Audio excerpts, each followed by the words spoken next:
This is the Lone Crater YouTube. We hope this video helps. In this video, I will show how to make canvas easily. First, gather your materials, including a sturdy wooden frame, a roll of canvas fabric, and a reliable staple gun. Next, prepare a clean, flat workspace to ensure you have ample room to maneuver. This preparation is key for a smooth process. We will then focus on stretching the canvas evenly and securing it firmly to the frame, aiming for a taut, professional surface ready for your artistic endeavors. To begin, select a high-quality wooden stretcher bar frame. Common sizes range from 8 by 10 inches to 24 by 36 inches. Next, choose your canvas fabric. Pre-primed canvas saves a step, but unprimed allows for custom priming.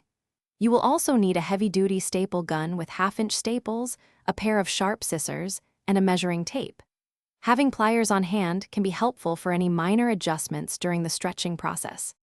Now, let's stretch the canvas. Place your canvas fabric face down on a clean, flat surface, ensuring it is smooth. Position your wooden frame directly in the center, leaving at least 2 inches of excess on all sides. Begin by pulling one side firmly over the frame and placing a staple in the middle. Then, move to the opposite side, pull it taut, and staple. Continue this process, working your way around the frame, stapling every 2 to 3 inches, ensuring even tension. For the finishing touches, focus on the corners. Fold each corner neatly, creating a crisp, 90-degree angle, and then secure it with several staples to the back of the frame. This step is crucial for a professional appearance. Next, carefully trim any excess canvas fabric from the edges, leaving a clean, tidy finish.